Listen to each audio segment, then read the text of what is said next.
What's good, Wea Bros? For today's haul, we actually have a special guest, and I'm pretty sure you guys know who she is because she is quite famous, and I'm pretty sure most of you are crushing on her or was crushing on her. I sure still am. I'm still crushing on her. So it's gonna be a little awkward today. Without further ado, here she is. Ta-da! It's my freaking Sakurajima Bunny Girl Set 5. I finally did it.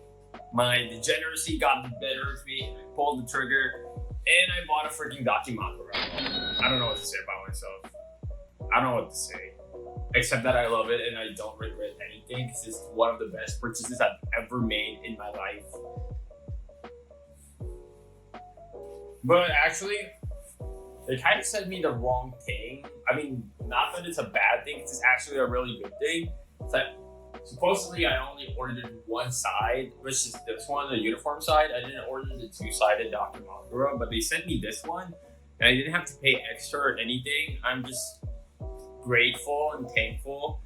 But they did send me like a shorter version. Like, it's not that long. I ordered a longer one, but they did send me a shorter one, but it's two-sided.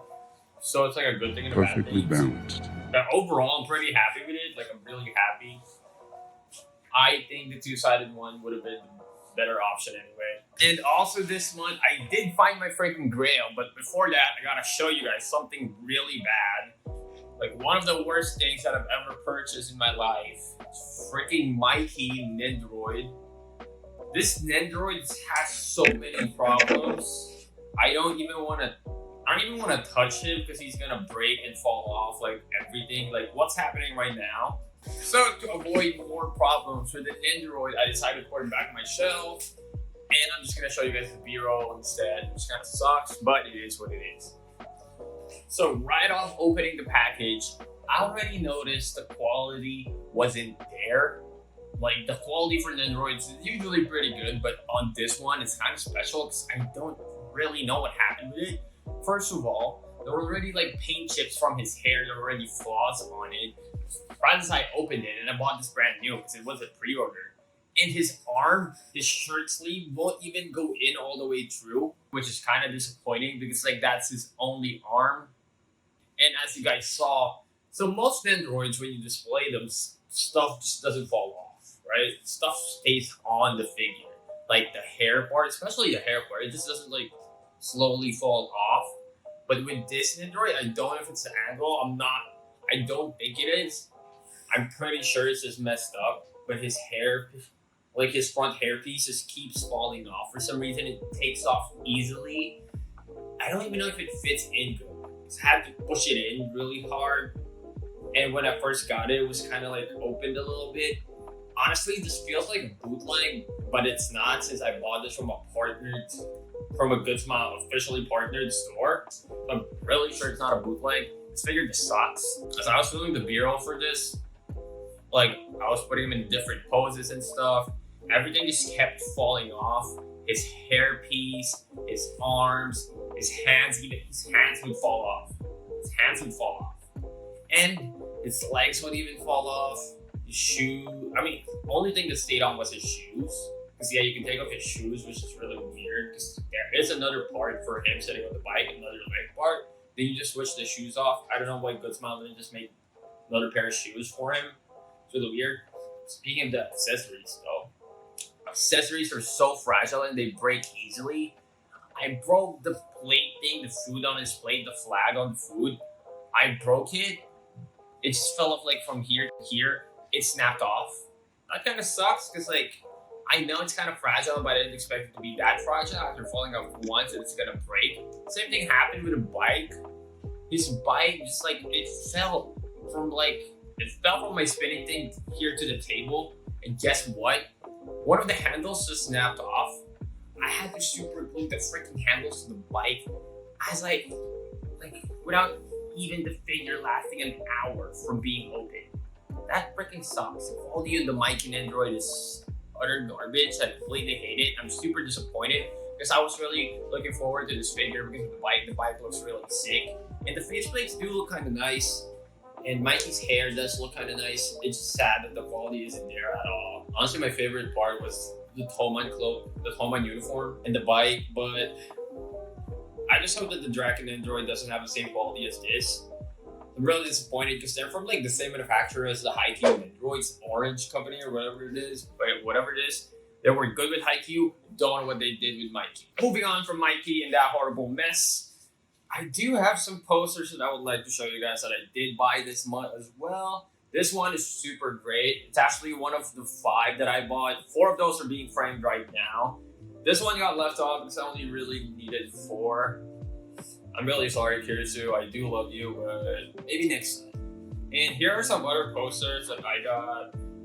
These ones were the disappointing ones because the quality of this is crap. You can see like the print lines and everything, and the posters are blurry, which kind of sucks.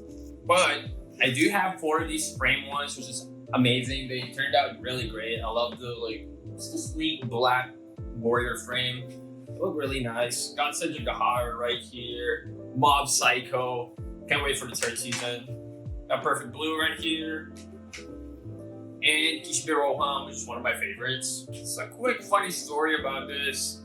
So Perfect Blue, right? It's like a thriller, a horror, psychological movie. So in my head, it didn't really register that the main character is naked here. Because I was just like thinking about, wow, what a great movie. That's such a great movie. So I actually got my mom to get the posters framed because she knows a guy and she's friends with a guy. So I gave her the posters, right? Then she comes back the next day. She was like, you really had to pick a naked girl for the posters. You really want to put this up in your room. I was like, what naked girl? What do you mean? I would have put a poster of a naked girl in my room. Not that degenerate. I know I have a Dakimakura beside me, but I'm not that kind of degenerate. She was like, then what is this? I was like, oh, my bad. I guess I'm that type of degenerate. But it's a psychological thriller, so, I mean, and it looks great. It looks great. It looks amazing. I love this poster so much. The next figure's actually been a long time coming. I had to buy him. It's One Punch Man. If you guys recently read One Punch Man, if you're caught up, oh my god, I just gotta talk about this real quick. Oh my god, that scene was so great, and I can't wait for the next chapter. I'm not gonna spoil anything here. Just wanna say, go read One Punch Man. It gets real.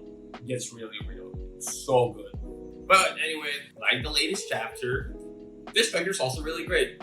And honestly, the default pose and like the default head, yes, it's head, not a faceplate, because Saitama, they gave him heads instead of faceplates, so his head looks seamless, which looks really great and amazing. Don't know why they didn't do that with Tanaka or any of the other bald androids. But this one, perfect, seamless, I love it. But anyway, like I was saying, the default head and default pose might just be the way to go to display him. I kind of have it on right now. He's just holding like the bag, but it's definitely the go-to.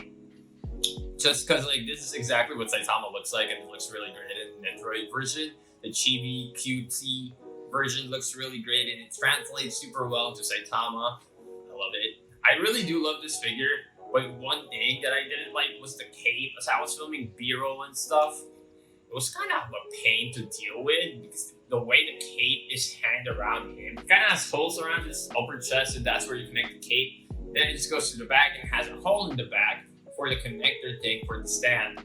That's how it stays in place.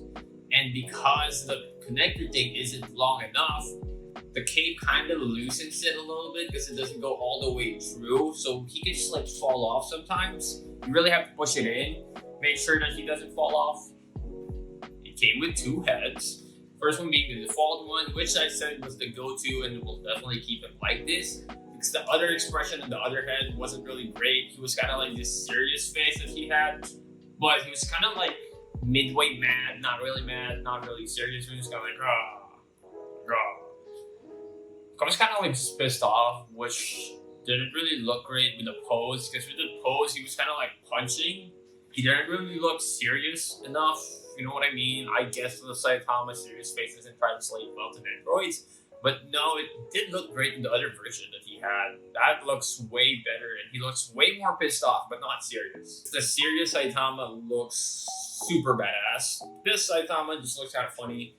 But to be fair, from where this standard is based from, which I think is the first season, Saitama didn't really get serious enough in that season, so I guess it's fair to have that kind of expression on his face and that head, so I guess it's pretty fine. We finally get to the good part. My freaking grill. Kiryu and Satsuki by Fat Company. Greatest figure of all time, in my opinion. I love this. Definitely the greatest figure of all time. I love this so much.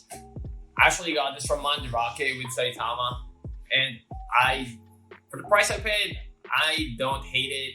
I don't love it too. I got it for like 18,000 yen, which I know is pretty bad, especially because the figure's actually broken. The peg that connects Matoe to the base is broken. The peg's stuck in the hole where it's supposed to go, but it doesn't matter. The other peg still works, and I'm hoping it doesn't break. But if ever it does break, I can just fix it with super glue and anything. Then I'll be fine. Definitely, this is my prized possession now. This is the best of the best next to Senchigahara. Those two are like the best of the best in my figure collection, and I love them so much. So the scissor blade is actually like really big, and at first I didn't have a single clue on how to put it in her hands, because her hands are shaped like this. They just have a hole, but they don't open up. They just have a hole, and I was like, how the hell am I supposed to put this big ass scissor blade in the holes? So I tried fidgeting around a little bit, tried to put like the bottom part of the scissor blade into the hole. Like, no, this isn't gonna work. This doesn't fit. Turns out scissor blades freaking break off into 3 pieces, and you're supposed to like put them back in when they're in her hands. So that kind of debated the hell out of me. I was like, what? That's how you do it? Because I did get this figure pre-owned, right? There was no manual or anything on how it's supposed to work, so I just had to figure it out by myself. She actually also did come with another scissor blade. I had no clue how to put it in, because that one just didn't break off or anything. I deadass have no clue on how to make her hold it. It just sucks, but it's fine since this is the better version of the scissor blade, because it's bigger, looks way more dynamic with her pose, it looks heavier, makes more sense with her pose, and it's a big ass sword, it looks badass. What do you want me to do? This looks sick. I love this. And her base isn't just like any normal black or clear base, it's like rocks where she's standing on. And the rocks are really textured and everything, it's weathered to perfection. The coloring, shading looks amazing. It's kind of one thing that she lacks though, is like a little bit of shading on her body and her hair. But she still looks amazing, especially like the back of it looks really great. Tengetsu just looks freaking amazing, like the back parts, the lines and everything, those look really sick. I love that so much. And her expression, perfect translation from the anime. Perfect way on how she looks like. The suspenders, the physics in the suspenders look really great. If you guys don't want to talk about it already, you don't want to say it outright, but they look perfect. One thing that I forgot to consider again, it didn't even cross my mind, was how this thing makes me look so much of a degenerate. This figure's kind of like really exposing a lot of her, and I didn't even notice it. I just know that I love the figure and I love her character, so I had to buy it. I didn't even notice that in the anime. Drake just does things so well that you forget what they're doing and you kind of turn a blind eye to it unconsciously. It's great. I loved it. I love Trigger so much, and I love Matoe. My mom's definitely gonna be like, what the hell kind of child did I raise? But anyway, this figure is absolutely divine. Absolutely freaking divine, and I love it with all my heart, and I don't regret a single thing. No matter how much of a degenerate this makes me look, I love it. And I hope you guys loved this video as well. If that's been it for me this week, do consider hitting the like button and maybe even subscribing, and let me know down below what you guys think of my figures, and let me know what your grail is. See you guys. Peace. Bye, you bros.